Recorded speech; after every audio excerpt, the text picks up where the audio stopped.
Iginiit ni Presidential Chief Legal Counsel's Attorney Salvador Panelo na maaaring maharap sa kasong perjury si SPO3 Arthur Las Cañas. Ayon kay Panelo, ito ay dahil binago niya ang kanyang testimonya sa pagdinig ng Senado na kumukontra kay Davao Death Squad whistleblower Edgar Matubato. Sinabi rin ni Panelo na basehan ito sa kaso, lalo pat nanumpa ito sa ginawang pagdinig ng Senado. Magkagayon man, ipinaubaya na ng Palasyo sa Department of Justice ang posibleng kaso laban kay Las Cañas dahil sa umano'y pagsisinungaling nito sa mataas na kapulungan ng Kongreso. Kumbinsido rin si Panelo na bilang abogado rin ng Pangulo, hindi nito gagawing mag-utos para gumawa ng krimen, kasama ng umano'y pagpapasabog ng mosque. Of course, hindi po pwede siyang i-demanda. That goes without saying. Yes. Yes.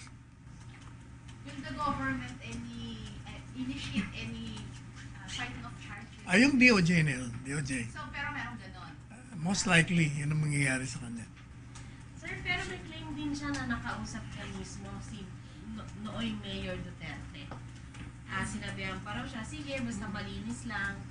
Pati yung pagpapasabog daw sa mosque sa Davao, personal na inutos sa kanya. Alam mo, unang-una, the president is a lawyer. Lawyers don't do that. Hindi magagawa ng abogado yun na may gagawin kang isang kalokohan. Sasabihin mo ng direkta dun sa pinapagawan mo. So it's an incredible story. Hindi ka panipaniwala. Walang kredibilidad yun. Saka ang pagkakakilala ko kay Presidente Duterte, ang kinakausap niya lang yung very close sa kanya, like Mongo.